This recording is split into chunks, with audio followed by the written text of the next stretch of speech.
abantu betu Rwanda ate nga basinga otwagala okitegera kinso ogamba kyokka then ebirala mbaddeyo kale ng'abaana abali mu kkomera basinga tekusabira ate mbaddeyo nga n'abasibe kuba basanga aba opposition bangi nga bo tebamanyi mbuze ki mbunange ndi musibe mbo balooza nagenda balugira nga tebakkiriza mbu ndi musibe naye nkwaniriza nnyo wano ku SMX Media nange mu SMX nga tetunagenda mu story yaffe nga bwe mutumanyi we tutera okubeera nga tukikola tusooka wishinga people happy birthdays nera ng'olunaku olwaleero twagala kuwishinga Nana Rest happy birthday ennungi. Happy birthday Nana Rest. I wanna wish you a happy birthday. I wanna wish you a happy birthday. I wanna wish you a happy birthday. Happy birthday. Banange simanyi kuyimba.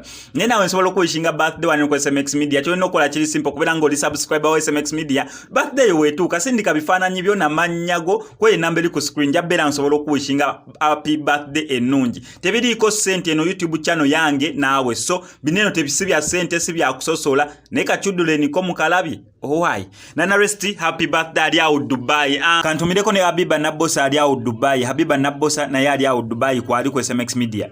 Story yaffe olunaku olwaleero ensanyusizza nnyo bagamba ogobanga musajja munno olekangamu agakuzza ndowooza era mukitegedde olugero olwo oba lwero olugirawo naye si papa nga yavuma Bobi Wine.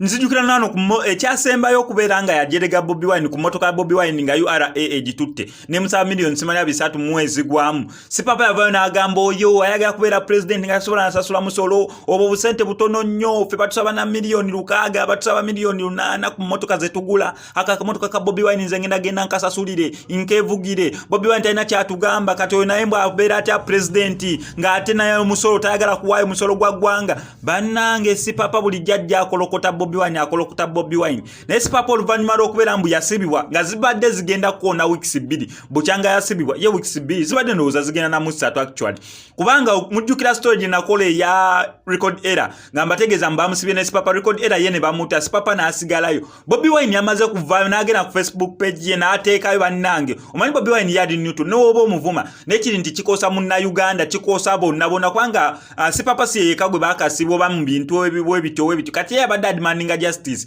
bw'oba si papa bamusiba nga gyali aveeyo atiisi bajje bamuleete mu kooti bamuvunaane emisango egimuvunaanwa. Ye yali post ya Bobi Wine amawulire agesa ne gagenda gatuuka nga Bobi Wine akapostinga olunaku lumu emabega si papa bamaze ne bamuta. Si papa yagambe bulijjo abantu b'envuma bulijjo abantu b'empalana bulijjo abantu b'empisaamu amaaso kyokka ate be bananwaniridde mu kaseera akazibu nga bulijjo b'empaana bulijjo b'ensuuta b'empita mikwano gyange tewaliwo kye baakoze nera si papa yabadde musanyufu nnyo. Sisuubira mbu si papa okujjako ng'owaggulu eno wanaabeerayo ko ekitali kituufu naye si papa simusuubira kuddamu kuvuma Bobi Wine kubanga yeebaza nnyo Bobi Wine musanyufu nnyo olwa Bobi Wine okulaba mbu omusajja bulijjo amuvuma amukolokota ate baminga Bobi Wine yasobodde okubeera nga amutaasa. Katuwulize ebigambo bya si papa actually yekennyini nga yeeyogerera ku biki ebyabaddewo na nsonga ki ezamutwaza mu kkomera naye nga sinababeera nga nkuteerako bami kankusaba subscribing ano ku SMX Media tujja kubeera nga missing updates naddala nga zino yono si papa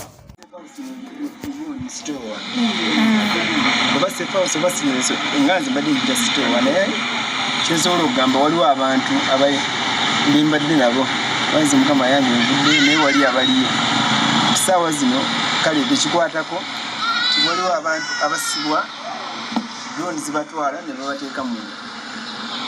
babateeka munda kati saa zino sefaus eyo baali bakola ya bintu birala naye kati saa zino nti naba bakuwalana lwa mukazi akuteekayo sinabitegerangira kugenda mbinoonyeza kwa mbadde wembadde simusimanyi genda mu maaso enjangira tonda yakubinoonyereza era bibintu kibeerayo naye kyensobola okugamba ekirala nti biswaza okubanga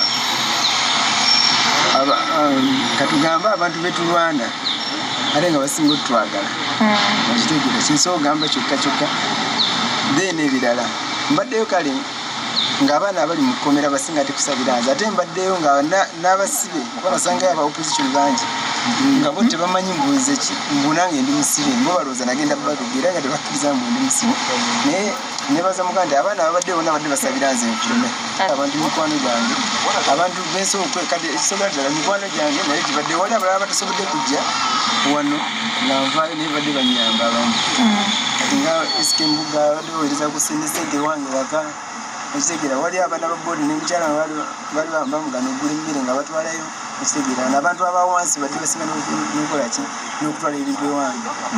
Ekiga baagana famire zange zonna obutagula mmere badde kikolako bakalangwa baani abaana babadde nkwala kitase enkote zitubaddemu nga bonna bajja.